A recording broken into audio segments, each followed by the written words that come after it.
The vicious Pacific struggle of World War II. One class of fighting machine was at the spearhead of every battle.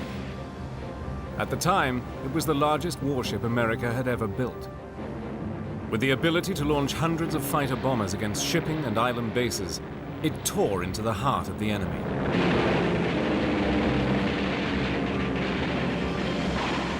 In the bitter and often suicidal battle for the Pacific, it wrought terrifying destruction on the Japanese and brought about ultimate victory. The U.S. aircraft carrier. It's the largest ship I'd ever seen in my life, and it sort of frightened me. It was so big. It'll beat the hell out of you, but if you hit it, you can hurt it bad. Using extraordinary color archive film and reenactments, Battle Stations takes you beneath the decks of the mightiest ship in the Pacific War, the aircraft carrier.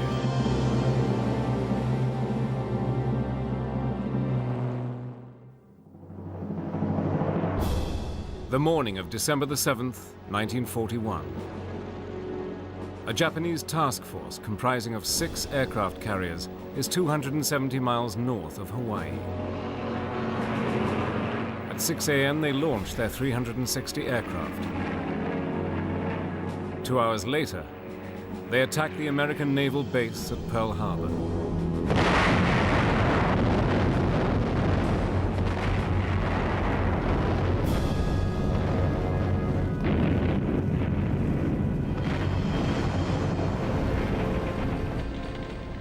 By 10 a.m., the U.S. Pacific Fleet is destroyed.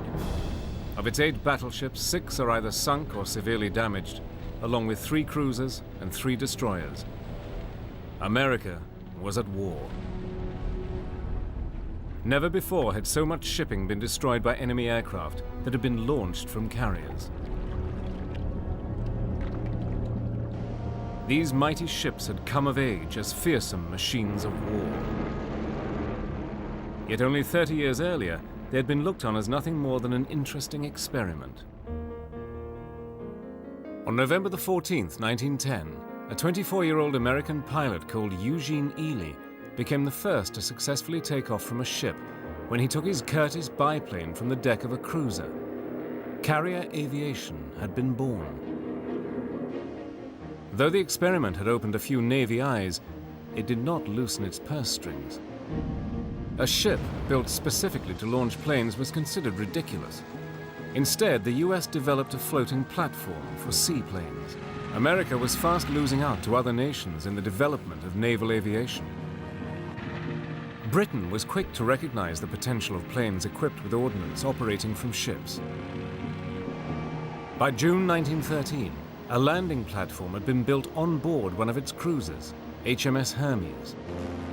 2 years later, the Royal Navy was operating aircraft from 5 modified vessels.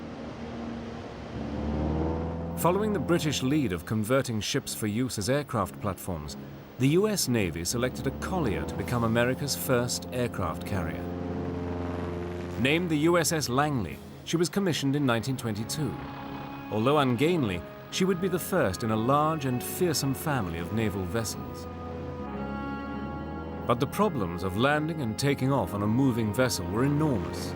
This new science was having its fair share of teething problems.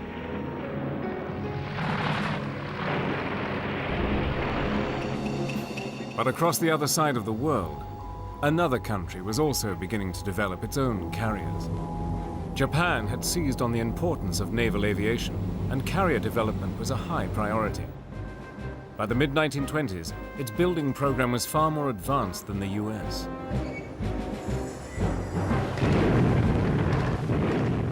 But it was Japan's invasion of China in 1937 that sent a wake-up call to the world. America, conscious of the threat in the Pacific, immediately ordered the construction of a new generation of carriers, more powerful, with greater range and load-carrying capabilities. Amid growing international tension, 3 carriers were commissioned: the Yorktown, Enterprise, and Wasp. Though theoretically capable of launching a devastating attack, the modern aircraft carrier had never before been used offensively. But on the morning of December the 7th, 1941, everything changed.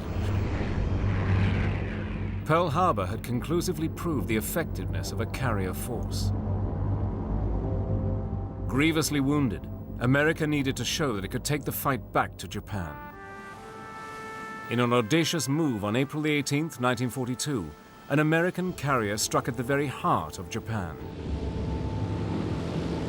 Taking off from the USS Hornet, 16 B-25s commanded by Lieutenant Colonel Jimmy Doolittle bombed Tokyo. In reality, the raid caused little damage, and the Japanese people were able to go about their normal business. But in America, the psychological impact was enormous. A carrier had struck at the very seat of power of the Japanese emperor, a city thought to be impervious to enemy action. The American public was really down. They had nothing to shout about. All of a sudden, it shows up in the papers, Tokyo bombed. And the attitude of the American public immediately changed. Again, the carrier had demonstrated that even distant enemies were vulnerable to attack. But would there be time for America to build new carriers before Japan had swept across the whole of the Pacific?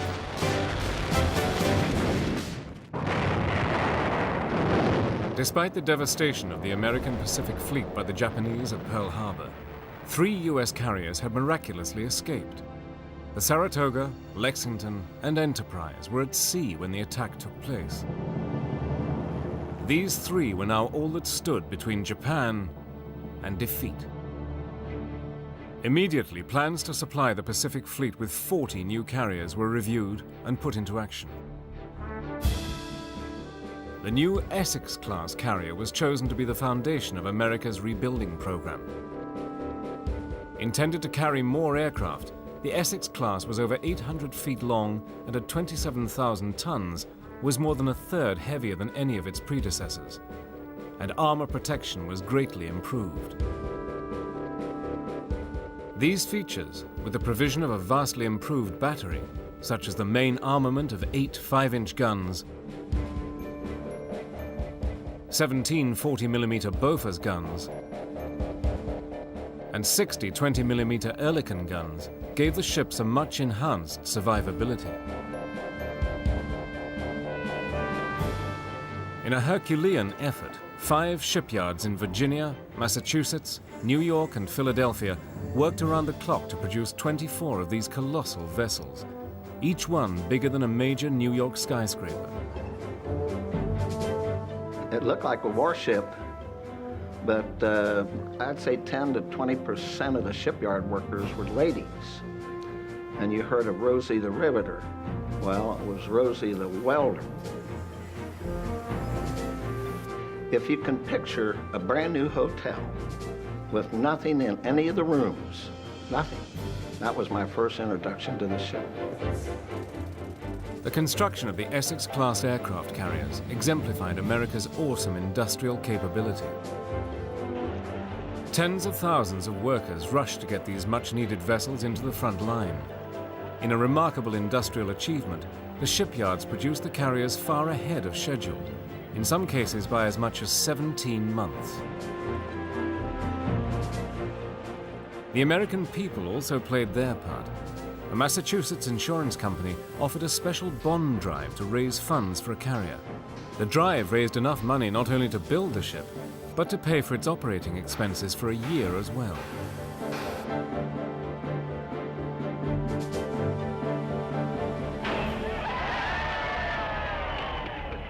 And as these mighty ships began to emerge from the shipyards, there was now a need for sailors to man them.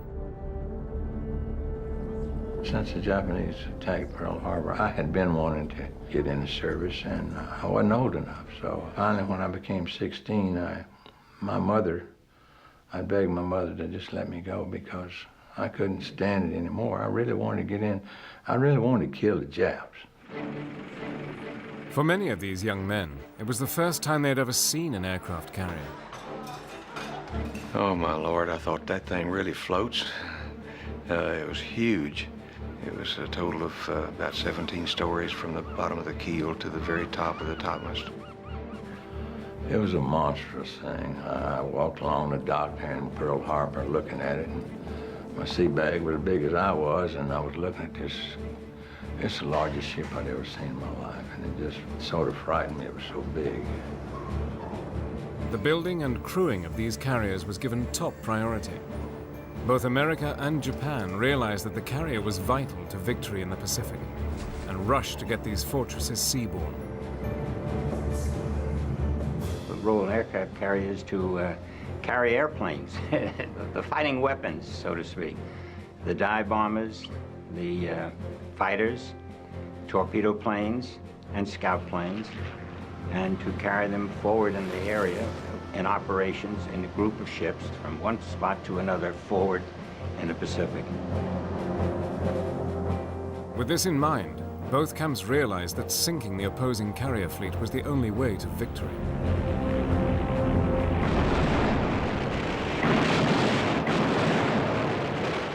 In the Battle of the Coral Sea in May 1942, US and Japanese ships engaged in a unique battle. It was the first time carrier aircraft had been deployed against carriers.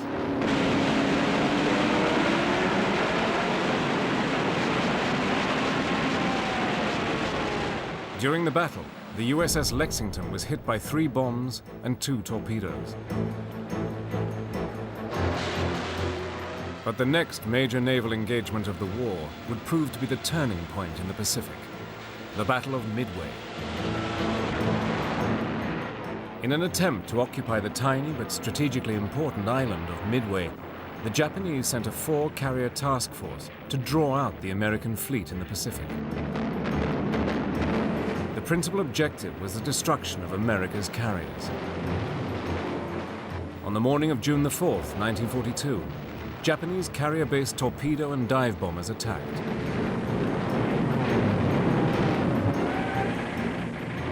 The USS Hornet launched strikes against the Japanese carriers, but its aircraft were met by overwhelming fighter opposition.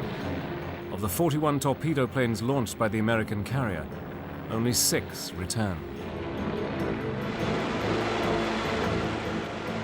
But the battle was not lost. The dive bombers of USS Enterprise and Yorktown fearlessly attacked the fleet. In the final tally, 4 Japanese carriers had been destroyed. Midway was a decisive battle, and one that would have a far-reaching impact on the war in the Pacific. You can build another airplane, you can build another carrier.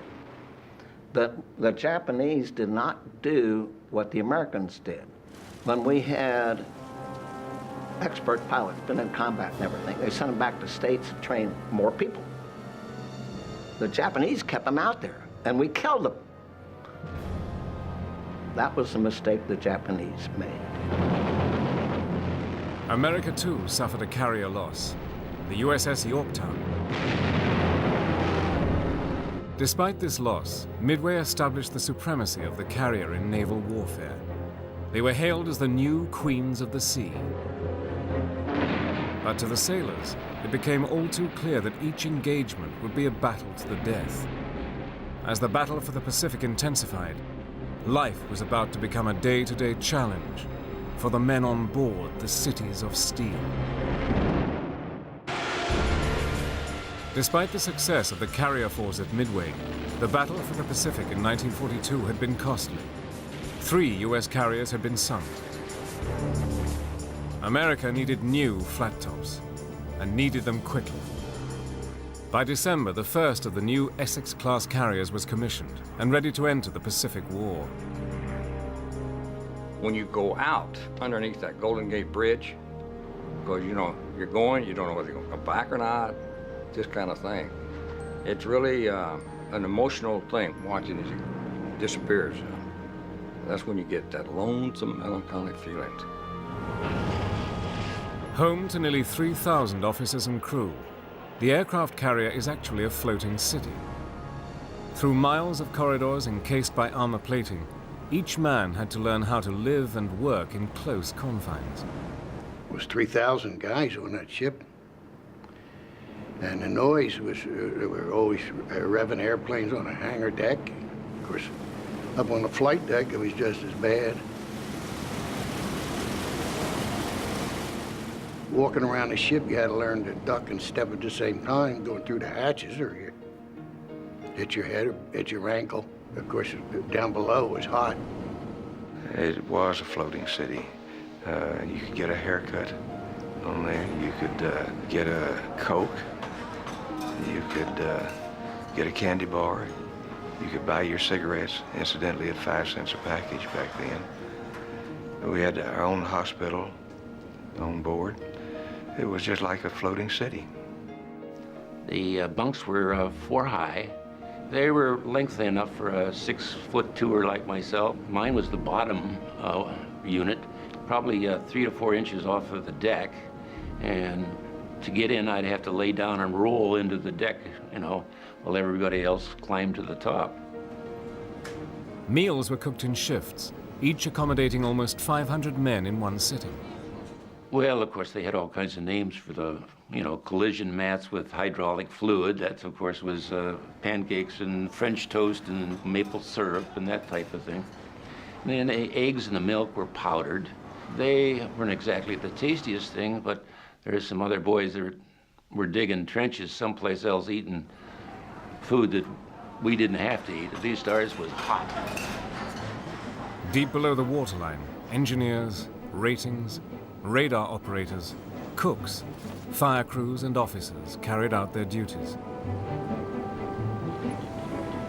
In the armories where we belted the ammunition for the guns was just a room.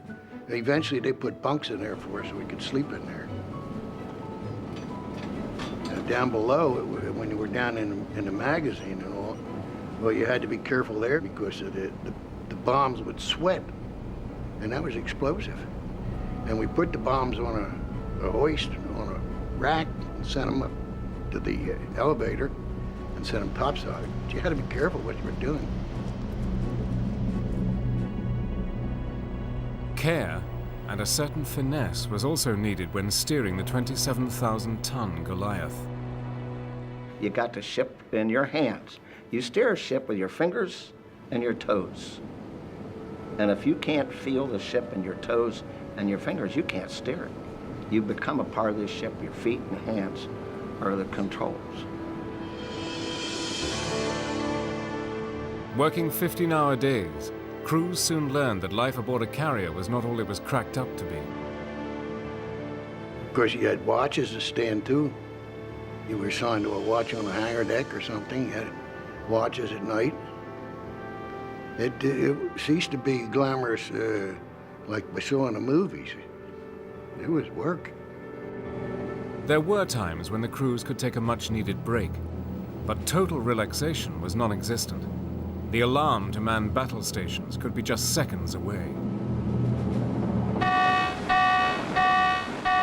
All of a sudden you hear that bong, bong, bong, bong going, the klaxon going off. You know that, hey, move it.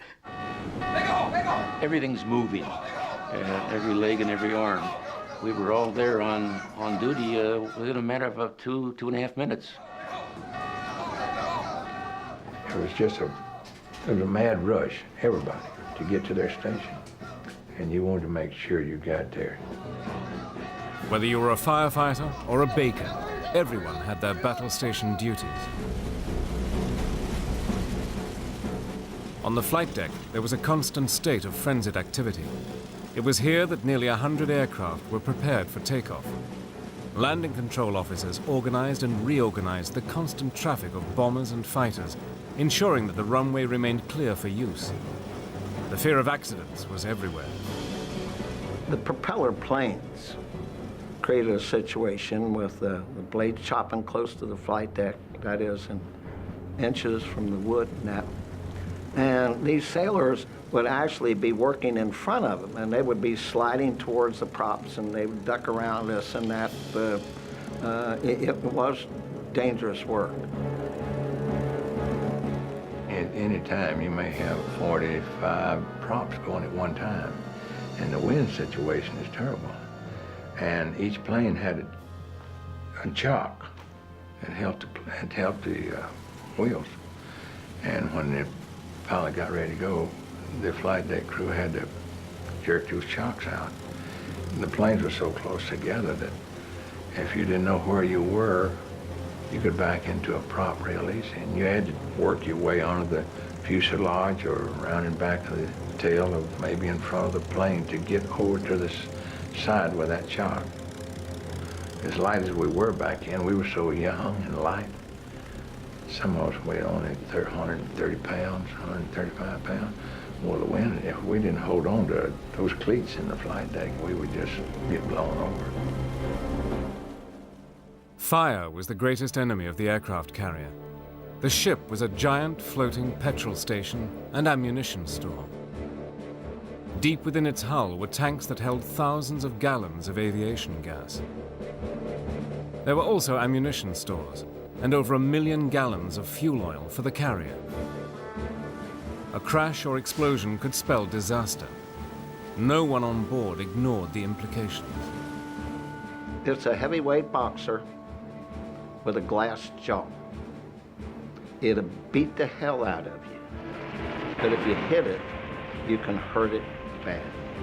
You see, it's carrying tons and tons and tons and tons of bombs and torpedoes and everything in the ship, the bowels of the ship.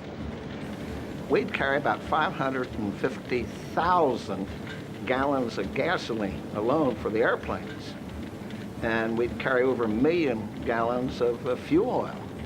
See, its own destruction is it's carrying within its bowels if you hit it. An equally tempting target was the flotilla of support vessels that provided crucial supplies to the carrier task force. This fast-moving fleet would follow the carriers into the treacherous waters of the Pacific. Here, every 3 or 4 days, they would replenish the carriers with essential armaments, fuel, food, and medical assistance.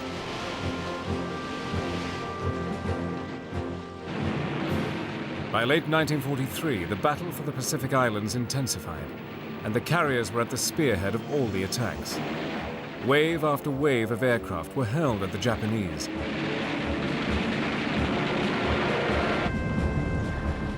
But for the carrier crews, getting the returning planes back on board was as dangerous as the enemy attacks. We had a large number of crashes, mostly from battle damage, and sometimes the pilot would be wounded. And we had one, a 20 or 40 millimeter exploded almost in his cockpit, and he was blinded. And how he landed, Lord knows, I don't.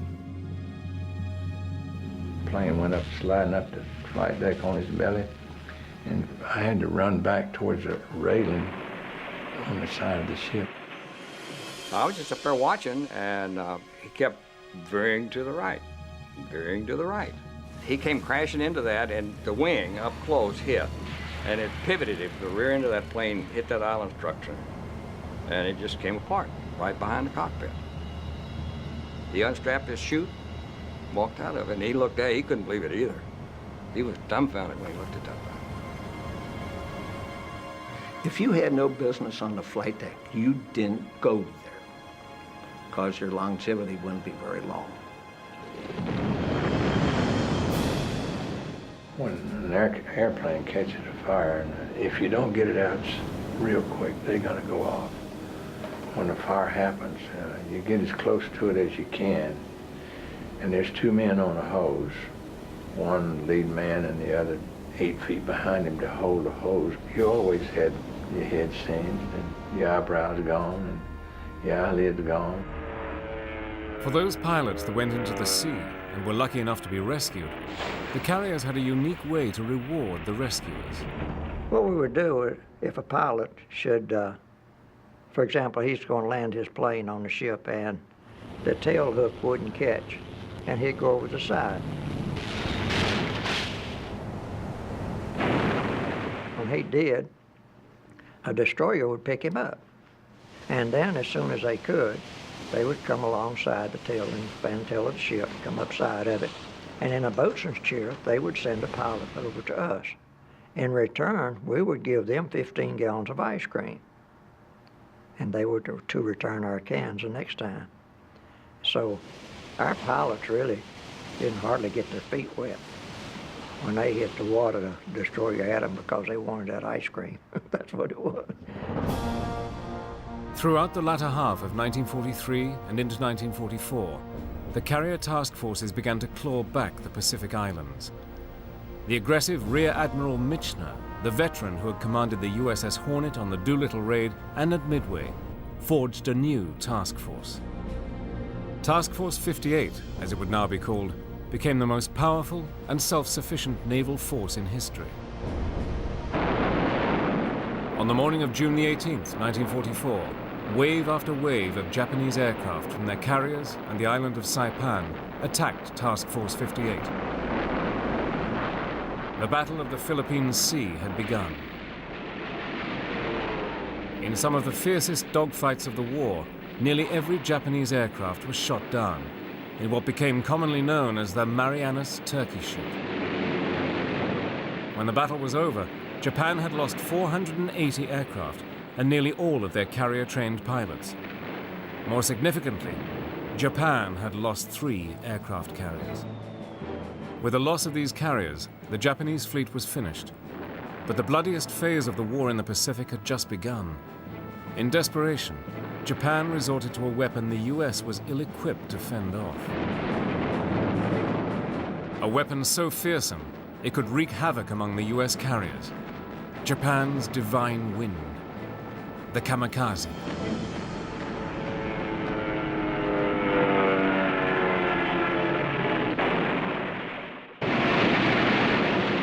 By mid-1944, the Pacific War had seen the near destruction of the Japanese Imperial Navy.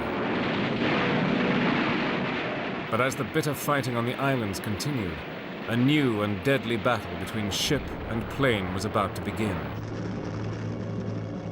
Desperate to defend themselves against the American march towards their home islands, the Japanese initiated a plan for special attack, or suicide missions. The plan, which was hoped would save Japan, was called kamikaze, or divine wind, in honor of the typhoon that had saved their country from a Mongol invasion in the 13th century. The kamikazes were unique in military history.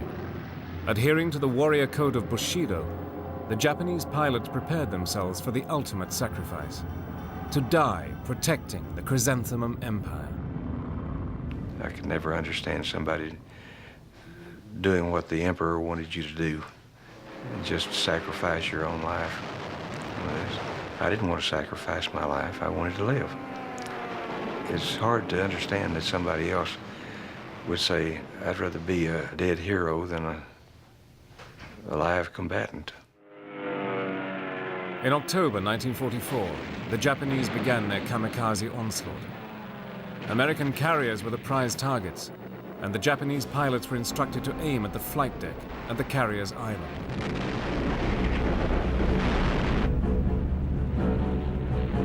They came at us in waves of 250 to as high as 400 in a unit. And the scary ones, I think, would be the ones that came out of the 25,000 feet and came straight down, you know. Those are hard to stop, you know. You just hope that they weren't aiming at you, you know.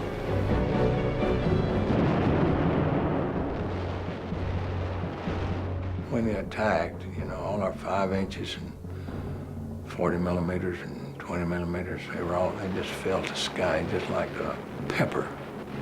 There wasn't any sky except for the smoke. Shells exploding and kamikazes coming down through it.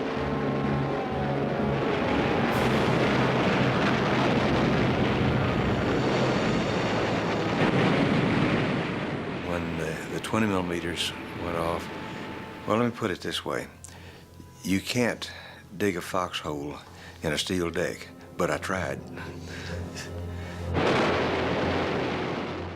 We had one make a torpedo run on us, and he got through all the guns. And when he got right to the edge of the flight deck, the plane just lifted up, and he still had his torpedo on. And you could have stood on the flight deck and touched him as he come over the flight deck. And as soon as he got over the flight deck, he went in a drink.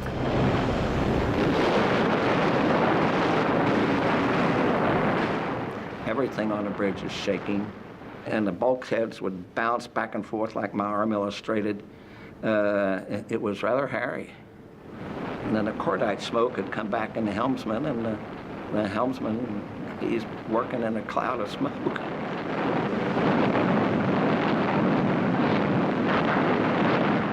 We had 4 5-inch guns, that's 2 turrets, firing in front of us, and a quad of 40s in front of us, that's 4. And quads on top, and a battery of 20 millimeters. And if they all got fired at one time, you couldn't hear a thing.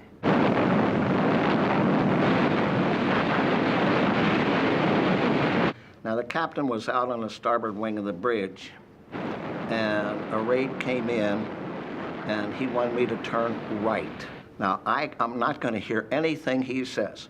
He just popped in the bridge and reached in and beat me on the arm, beat me on the right arm, and he run back. Turned the rudder full right, and away we went. As the battle proceeded, he'd run back and beat me on the other arm. We never rehearsed this. One time he hit me on the shoulder like that, and would straighten her out.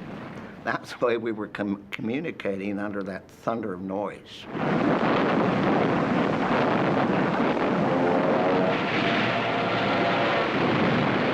We cursed a lot. Sailors are famous for that. But when one would come in on us, we would curse, and when we'd pass them a-flaming in the ocean, we would curse them as we passed them in the water. By early 1945, Japanese kamikaze raids were reaching a new intensity. During the invasion of Iwo Jima, Japanese suicide pilots targeted the carrier USS Franklin. The date was March the 17th, St. Patrick's Day. Don Ziegler was on the bridge of the USS Yorktown and tried to warn the Franklin that the incoming planes were not friendly. The carrier Franklin was just right there on the horizon, and the plane started towards their formation. Now, we radioed her. We have bogeys acquired. Combat. They radioed back, friendly. We radioed back, a bogey. I repeat, we have acquired targets at bearing 120. They radioed back, friendly. Then we radioed back, visual, visual, visual. We're looking at it with binoculars. And then the next instance, up went the Franklin.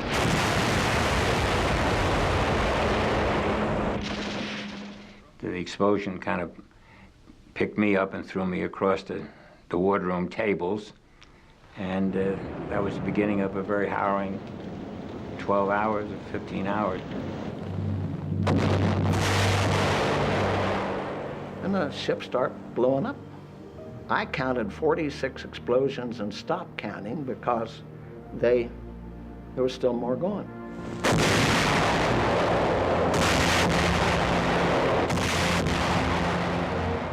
I went back aft, and on outboard the ship and got into the secondary con, which was then enveloped from the flight deck, fires and explosions. They were going thousands, 2,500 feet in the air.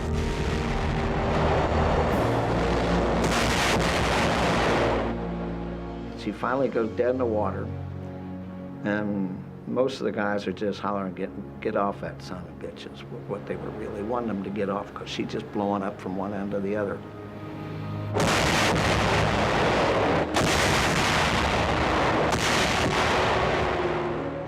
The Franklin had taken 2 massive human bombs and was mortally wounded.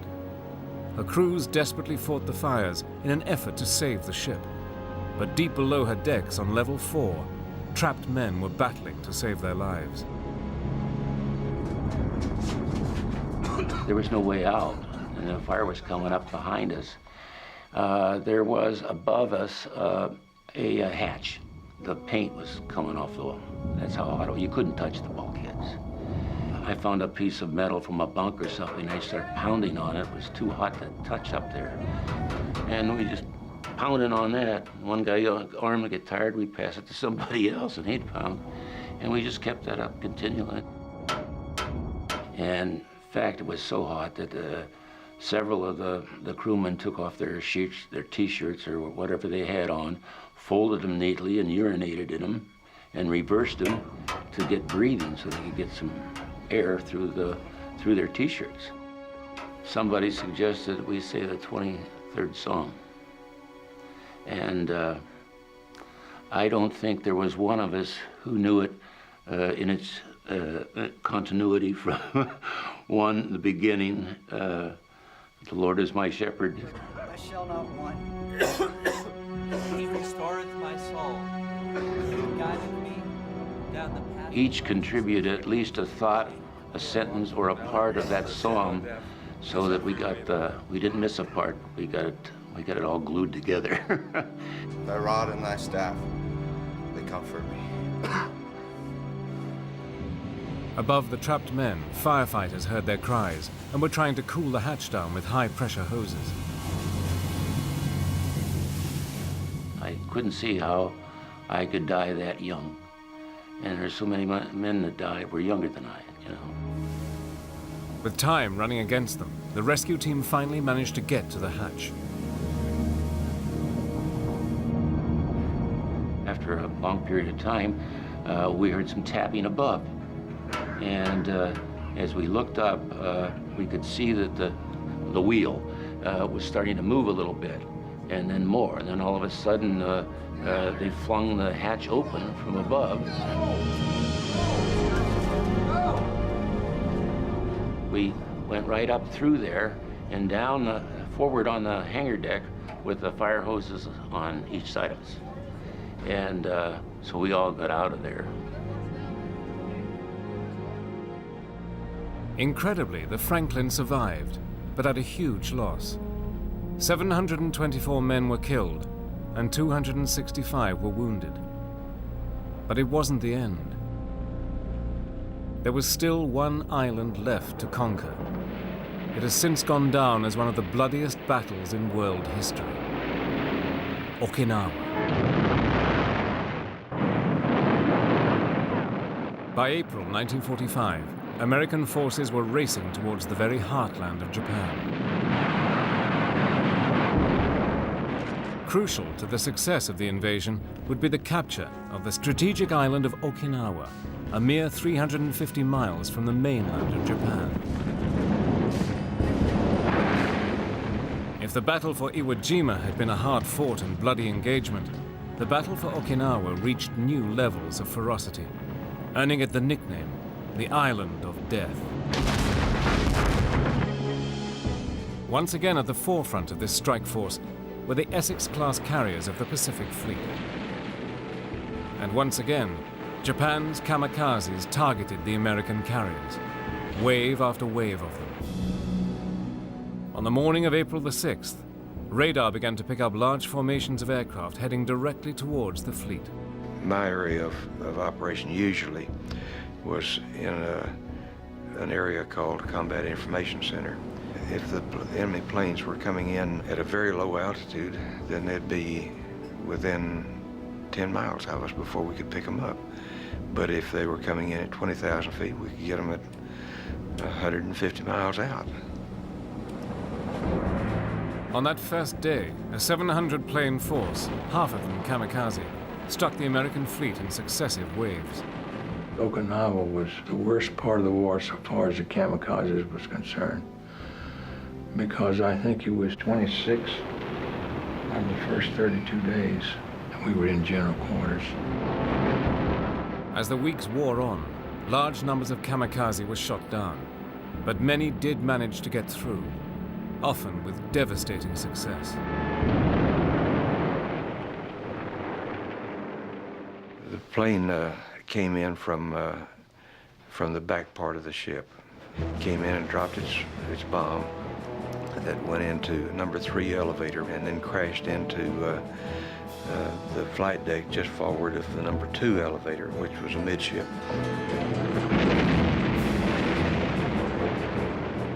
We had planes that were gassed, ready to go, loaded with torpedoes and bombs, and we were on fire. The hangar deck was also on fire. I'd gotten up to the hangar deck and joined a group of 6 or 7 guys on fire hose trying to fight the fire. We didn't have foam to use. It was water. But we did manage to contain the fire as much as possible and got it out before it got to the planes that were loaded with bombs. And frightening, very, very frightening. It's hot, oh, terribly hot in there. You know, you either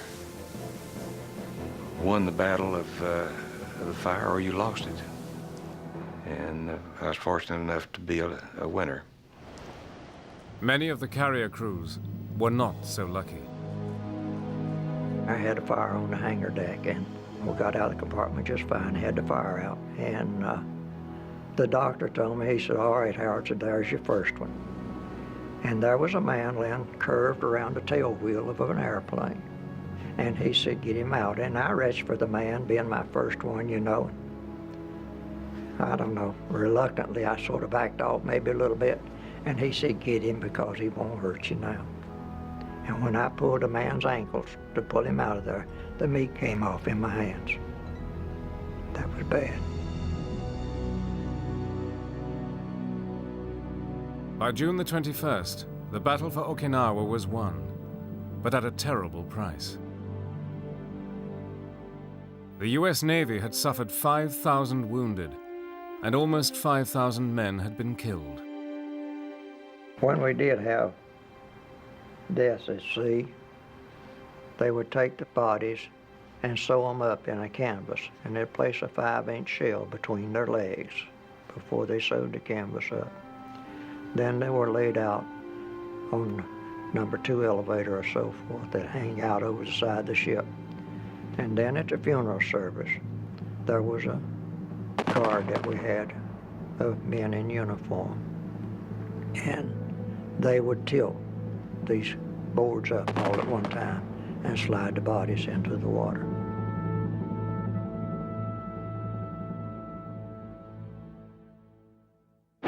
At Okinawa, the Japanese had expended over 1,900 kamikaze aircraft. They sank 32 Allied ships and damaged more than 400 others. Amazingly, no carrier was sunk, but it was the bloodiest battle of the Pacific. The enormous cost of taking Okinawa convinced President Truman that there was only one solution to end the war: the use of the atomic bomb.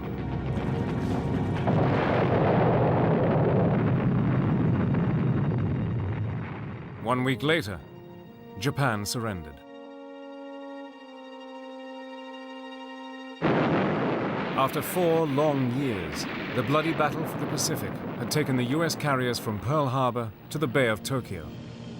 Admiral Mitcher, the man who created Task Force 58, the one always in the thick of action, delivered a fitting tribute to the flat tops. Japan is beaten, and carrier supremacy defeated her.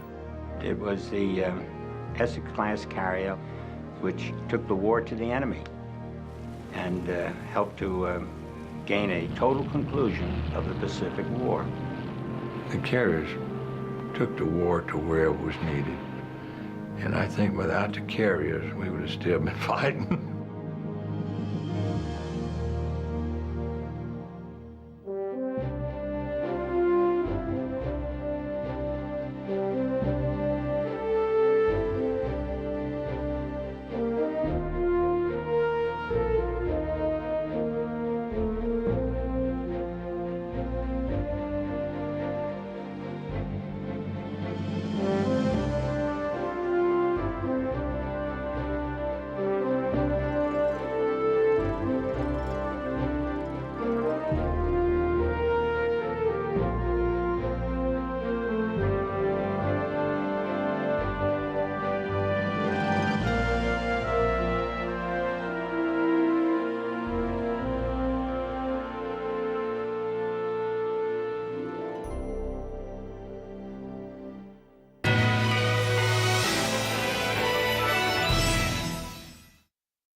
That's easy. We were losing World War II when I went into service. And I was a sailor up at Great Lakes. They were building the Yorktown, which was the second Yorktown, really. And they needed to get it ready to go to sea. So they took 1,000 of us, sailors, and put us on the Yorktown while they were building it. In fact, it didn't even belong to the Navy yet. And that's how I came to be aboard the Essex Class carrier. Oh yes, certainly. Because when I first went down there, I was going through the shipyard and I kept asking the sailor that was in charge of it, "Where's my ship? Where's my ship? I don't see my ship." And he says, "See that building down there?" And it was a huge warehouse. And I says, "I don't see it." He says, "It's looking over the top of the warehouse." And that's when I was impressed with its immense size. It was sitting on the other side of the building. You could see it sticking up. Well, I worked on the bridge as a quartermaster. That's ship's control. Now, we were the enlisted men that controlled the ship on the bridge. We worked with the captains and the admirals. And when we say control, that's steering it, controlling its speed, writing the log, the weather, and everything else, all those duties that we performed. Well, the noise takes precedent and eliminates everything you're doing. In other words, the first part of the war, we put our battle shields up. That was the metal that covered the portholes. But we found out if a plane hit the bridge, he'd go in one side and out the other, and you're all gone. So we just left the ports open so we could see what's going to hit us rather than put them up. Consequently, we had 4 5-inch guns, that's 2 turrets, firing in front of us, and a quad of 40s in front of us, that's 4, and quads on top, and a battery of 20 millimeters. And if they all got fired at one time, you couldn't hear a thing. You know, I was aware of your presence, and that's all. And the 5-inch is one of the noisiest guns the Navy had. It's more than the 16. A 16-inch gun, whoops. And the 5-inch 38s would make a bang like that, and you got them firing rapid fire. Those were rapid fire. You were like you're walking 3 inches above the deck when those guns are firing. Everything on the bridge is shaking. Telephones would jump out of the cradles. We had little springs on the telephones so they'd stay in the cradle, and the bulkheads would bounce back and forth like my arm illustrated. It was rather hairy. And the helmsman, and the cordite smoke had come back in the helmsman, and the helmsman, he's working in a cloud of smoke. It never was ghastly. Yeah, men blown up and everything. The first time I was in combat, remember I told you that we had 14 helmsmen. Only one guy could steer the ship at a time. And I had a gunner's mate by the name of gunner's mate hollered and come down, and he strapped me in a 20 millimeter cannon. I never fired one of them in my life on the starboard side. This Jap torpedo plane attacked from the port side. Now, again, on occasions in combat, you feel like a damn fool. I got earphones on. Fire control's telling me, watch your sector. Now, that means you just look straight ahead and back and forth, no matter what happens behind you or on the side. You watch your sector to be able to fire in that sector. Watch your sector. Well, what in the hell is the guns on the port side shooting at? I can't see because the Allen structure's in the way. You know, all right, that's my first detection. The next thing I know, that big burning torpedo plane shot over my shoulders and crashed in the water right in front of us. That was my first introduction that you could get hurt in the war. The 20 millimeter, I always called it a vengeance gun. The big 5-inch, we'd open up so far out that we would get the enemy plane's attention, and they would be bouncing their shells around him and exploding, and had him very wary. Then the 40 millimeters would come into play, and those are the babies that shot down most of the enemy planes. Now, you still haven't fired your 20 millimeter. And if you fire 20, he's already there. He's not only in your backyard, he's over it, see? And the whole thing that you did with the 20, you made damn sure, even if he hits you or is going to drop something on you, he's not going to get away. Now, that was true with the Yorktown. It shot down 15 Jap planes, and not a single one of them got away. No Jap attacking the ship ever got back to tell about it. But the 20 would just tear him up because it was almost point-blank firing. Almost. Now, that's kind of how it started. So 9 in the morning, we were launching planes, and a George, that's a fast Japanese plane, broke into the formation on its own. He flew right straight towards the Enterprise, which was right next to us, dropped a bomb, and the bomb bounced down the hangar deck or flight deck and killed 2 men and stopped. Didn't go off. And the George, he flew right off the end and took off. Remember I told you about CAP, Combat Air Patrol? Well, those 4 guys are already upside down, and here they come.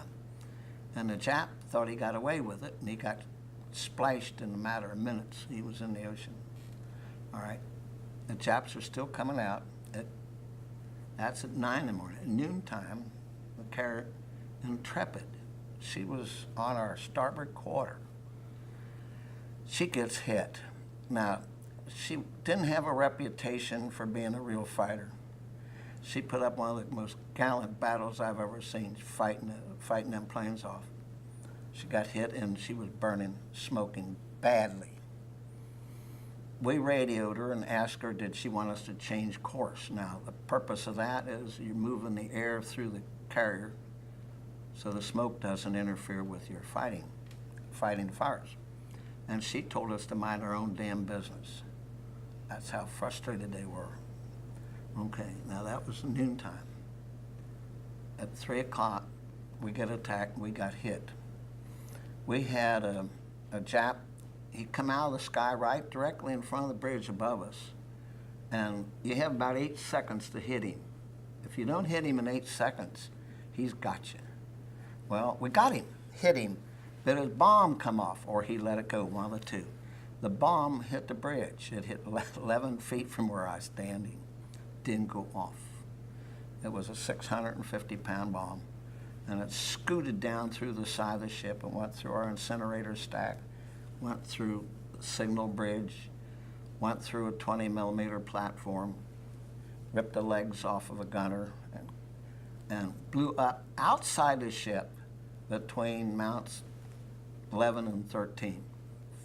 That's on the outside of the ship, and blew in, cut all our cables. That fire control, it really left us a mess. The ocean was even on fire. Gasoline's running down on the ocean and everything. We were in bad shape instantly. It blew up everything I owned. My compartment was gone. All the sailors on the ship later thought I'd been killed because my bunk was blown up. I was always in my bunk. So they thought the whole thing's gone. But that was what occurred to us. We burnt, we put fires out, we flooded. Now the ship maintained speed and our position in formation. Now we got an admiral who was in charge. This is Navy protocol. Created a very amusing thing. We're on fire, you can see it, the other ships can see us burning. And they know they've seen us get hit. A few months before that, the carrier, it was a CVL carrier, was burning, and the cruiser Birmingham went next to it to help it. And it blew up, and it killed about 332 men on the cruiser, and almost sank 3 destroyers trying to help us. Keep in that mind, it's a smaller carrier. Well, as flagship, we're flying the flag, the admiral didn't say a word. A cruiser pulled out of formation and came over, and she's flying an admiral's flag. She's got an admiral. And since we didn't say anything, he come over and got right next to us, and he's looking at us. And the hell with him, you know, we've got carrier stuff to do. And he sent us a message. Where is your fire? Well, the signalman, kid by the name of Schrader from Cincinnati, hollered to the bridge, "Zig," points, "Admiral wants to know where the fire is." I says, "Captain, he wants to know where the fire is." He says, Tell him it's against our 5-inch magazine." We're gonna blow up if we don't get the fires out. And he gave him the message. And that cruiser turned and headed the other direction. She's throwing water about 12 feet in the air trying to get away from us. Because if we blow up, there is no cruiser. There ain't gonna be casualties. There ain't gonna be a cruiser. Took off. So those are some of the things that happened with or without communications. But things just happen.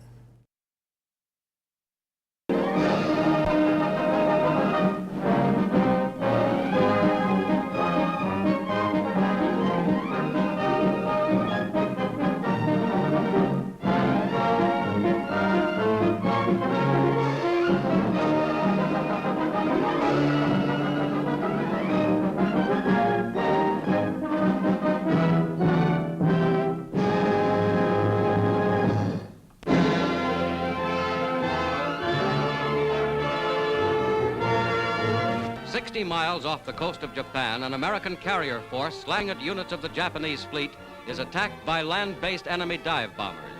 Here in the inland sea is the prelude of an epic of United States Navy warfare. Enemy losses are heavy. No serious damage has been done to our task force.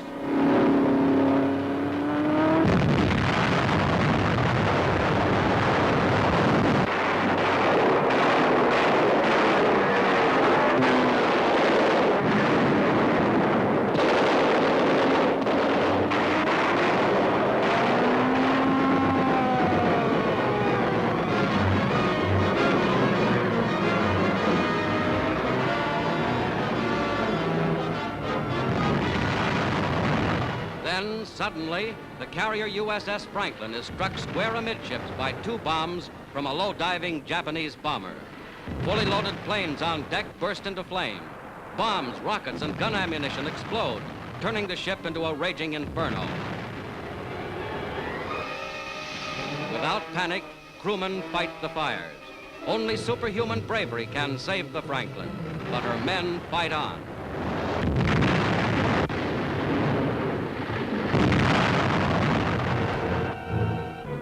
The toll of casualties grows as explosions continue. The Franklin burns through the day.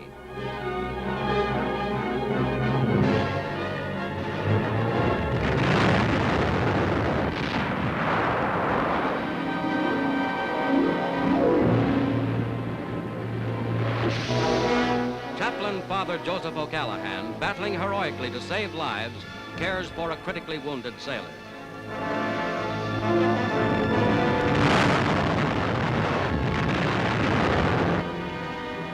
The Franklin is still afloat.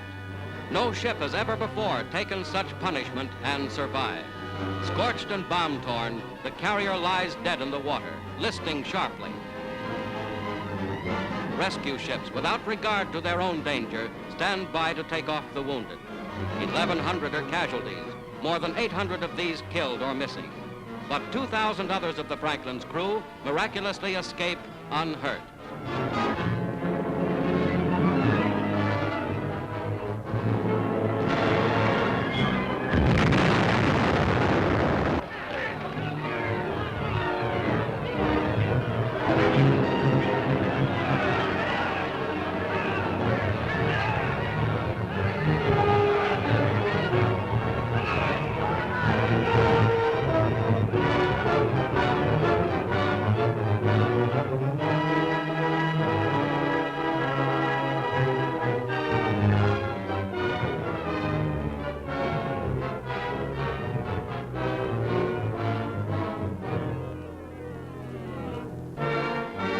Battle-torn flag of the Franklin still flies, as under her own power again, she heads for a home port.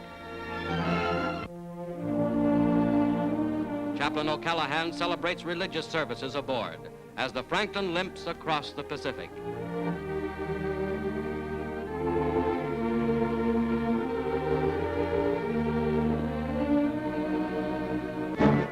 During the Panama Canal and the final stretch of her incredible 12,000-mile voyage, the Franklin's wounded received combat decorations.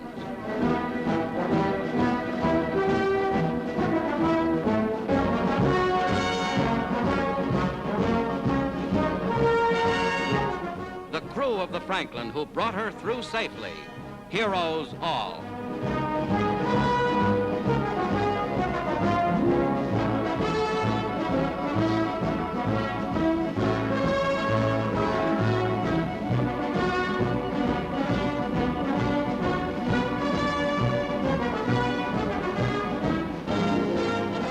The ship that the Japanese had announced that they had sunk is now home in New York for complete repairs. The Franklin's successful battle to survive now takes its place in naval history, and she will sail forth to battle once again.